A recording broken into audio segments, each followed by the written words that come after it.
So Robert De Niro does not hold back when it comes to his thoughts on Donald Trump.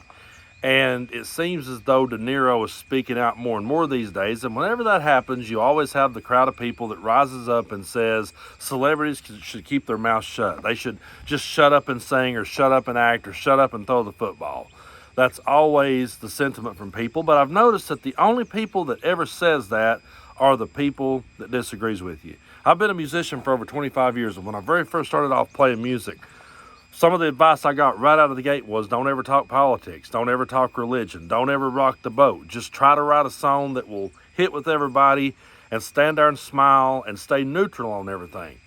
Well, that always rubbed me the wrong way because my influences were Bob Dylan. My influences were Neil Young and Ronnie Van Zant and Merle Haggard, and people who did not care at all to just say whatever was on their mind whenever they were asked about it. So I always had trouble with that. And for years, I would write my songs in a way that the politics would sort of be kind of they would kind of be subliminally in there.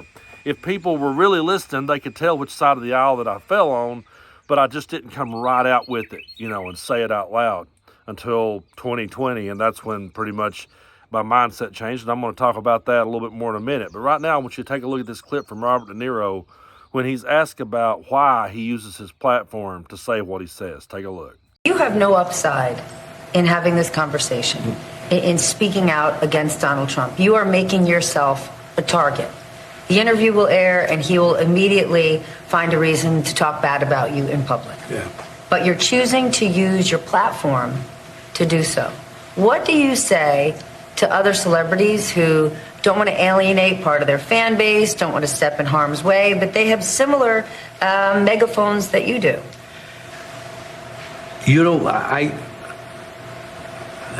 The idea to be bullied at my age by someone like this is not happening. I'm pretty sure you were never bullied. No, there was a kid sometime that, but the point is not, and for the country, no. And I think other people are going to have to stand up and just, because it's either that or you're going to find yourself in a situation that's so terrifying. We always hear about people from Eastern Europe, the Jews from other parts of Eastern Europe, from Western Europe, coming over. Look what happened in France with the Nazis and so on. And they come over, and you hear these, and when I was a kid, they'd say, "You don't really appreciate this country. You don't really appreciate what we know from experience." Imagine what those people went through. I'm just starting to see it. As a kid, I said Hitler, it's a nightmare that never would happen. But now I see that it's possible. I really believe the reason that more and more people are starting to speak out is because they see just how serious this is. If there ever was a time to be woke, it's right now. If there ever was a time to be awake and understand your surroundings, it's right now. And if you've ever read a history book, then you've read about how these dictators rose to power. I feel like it's happening right in front of our face. And whenever I say those things, there's always those people that come at me telling me that I'm spreading hyperbole and that I'm getting all worked up over nothing, that he was president once and we made it and now he could be president again. And I'm like, yeah, but it's the middle part to me. I mean, you could take his administration and set it to the side, and you could say to me, we could talk about what he has done since he lost the election till now to undermine democracy. And that's why that I feel like he can never have the reins of it again. But there are people out there that would say, well, I don't really like the guy, but I'm going to vote for him anyway. I mean, my grocery bill's high, so I'm going to vote for him. And they put this question to Robert De Niro, and this was his answer. What do you say to those who say, I don't like the guy, but I'm going to vote for him? What's your message to them? I don't understand it. I don't think they understand how dangerous it will be if he ever, God forbid, becomes president. I don't think they really understand. And historically, from what I see, even in Nazi Germany, they had it with Hitler. They don't take him serious. He looks like a clown, acts like a clown. Mussolini, same thing. These guys, I don't know why, they look like clowns. They somehow, that element of society identifies in some ways with them, but it would be chaos beyond our imagination. There's no mystery about him. He's right out front, and what he says is what it'll be if he becomes president. He is so spot on right there because people don't take it seriously. They don't see the danger in it because it's never happened here and they can't imagine it happening here. And they're so caught up in the story of rooting for their guy and thinking that the other side is the enemy that they're letting all this go right past them. But like De Niro said, he's telling us exactly who he is. How many times have I sat here and made videos and showed you clip after clip after clip of him saying exactly what he intends to do if he gets reelected? So no one should be surprised if he does those things. And there was a time if you said you were going to do the things that Donald Trump has said he was going to do, it would have tanked your political career. Both sides would have come to an agreement and said, hey, no, we can't allow that. But now we're to a place where we have a side that's allowing that, and we have a side that's turning a blind eye, and a lot of people in the middle who are just sort of not seeing just how serious it is. And I know a lot of people on the right really gets mad whenever I talk about democracy. They tell me that it's our side that is undermining democracy, but I will disagree with them from here on out on that one because we can see what they've done. The evidence is on our side as to what they've done. And I love De Niro's response when he's asked if he thinks democracy is on the line. Do you think our democracy is at risk in this election? I think that it is. I always keep saying democracy is great, of course. But democracy people take for granted. It's a word that some people don't even understand. They take it for granted. It's about right and wrong, period. The guy's a monster. It's beyond wrong. It's almost like he wants to do the most horrible things that he can think of in order to get a rise out of us. I don't know what it is, but he's been doing it, and it's scary. Are you Excuse worried? my French.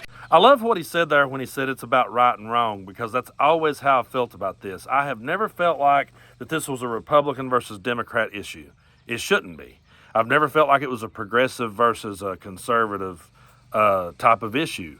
We're talking about democracy, folks, and that's where we should agree that we should all have it. And I have literally sat with my jaw on the floor talking to people who I once had respect for who have said to me, yeah, we don't have a democracy. No.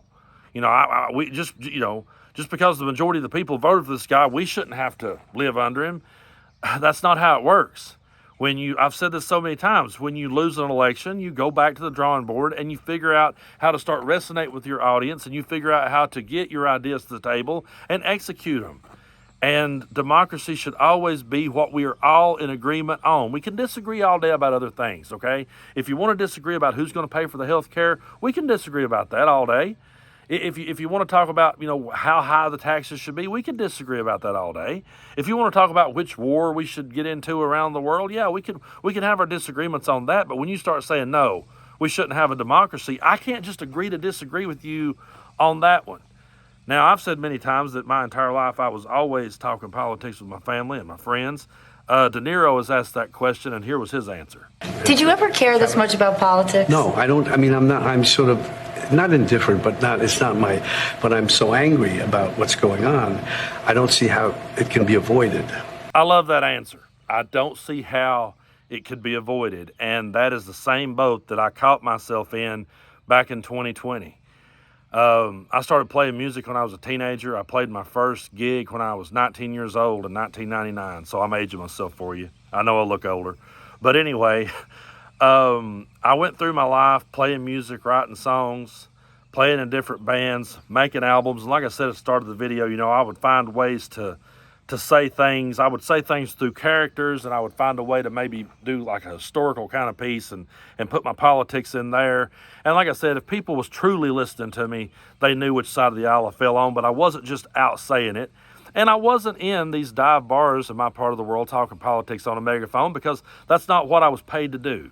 And I never got on a bullhorn and talked politics at a local festival. I never got on a bullhorn and talked politics in some bar I was playing in. I just let the music speak for itself and went about my day. But I was always talking politics behind the scenes. I was always talking it every day of my life and ranting about it in my kitchen.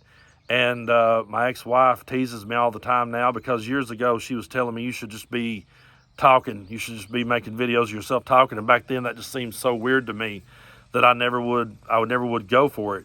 But when 2020 rolled around and I saw the knee in George Floyd's neck, it was like, do I really want to spend the rest of my life going down to a bar somewhere, sitting down on a stool with my acoustic guitar, playing the songs that I've written in hopes that somebody will catch on, and then playing a cover to try to reel them in? I wrestled that beast for 20 years.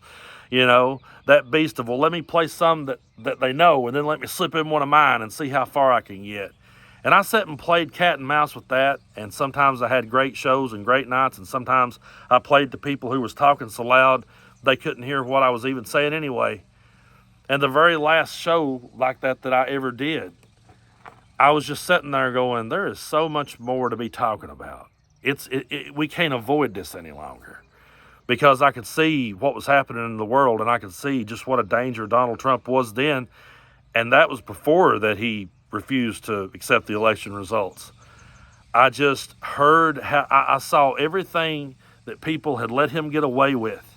I saw everything that people had give him a pass for, and I just saw them continue to sit and justify every wrongdoing that he did. And we were headed into an election, and he was already saying that the election, the only way he would lose is if it was rigged. And we had all the protests going on and people sitting back and cheering for Kyle Rittenhouse. There was just so much going on that I was like, you know what? I can't avoid it anymore. I can't avoid it. And if I piss off every bar owner and promoter in my part of the world, so be it, because it's not an option anymore. I have to start talking. And I did, and I pissed people off, and that's why I sat here and talk in this chair.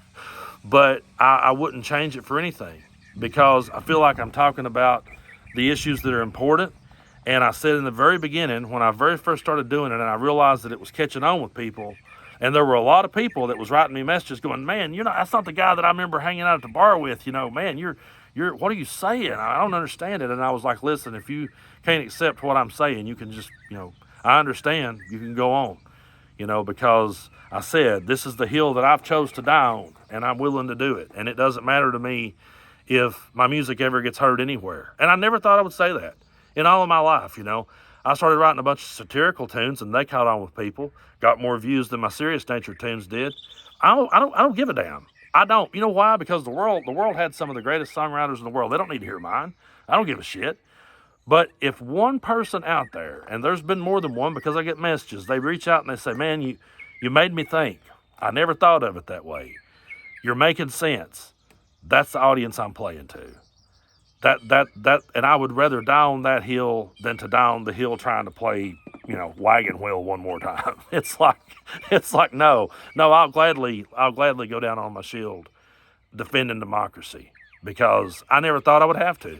I never thought I would have to, but I just, I'm not a patriotic person. I never have been. I've never been one of these over-the-top patriotic dudes. I'm not going to be like Kid Rock and wearing an American flag for a poncho. That's disrespectful anyway, by the way. But I go to my grandfather's grave, who was a World War II veteran, and his brother was a Korean War veteran. And after my grandpa died, my great uncle, his brother, began taking an American flag. He put this big one at his grave. And every time that, and it's hard to talk about, but every time that flag would wear out, my uncle would take him a new one. And then my uncle passed away in 2021, right around the time that I was really starting to pick up steam talking this way. And I went down there and I realized somebody's going to have to swap out this flag now that he's gone. And you know what? I don't know if those two old men would agree with everything that I've ever said, but I know they went to bat for democracy. So yeah, that's the hill I'll die on. And by the way, I've got a new flag in my car to take to that grave. So fuck somebody sticking money in my tip jar and wanting me to sing Sweet Home Alabama again. Go play the record if you want to hear it.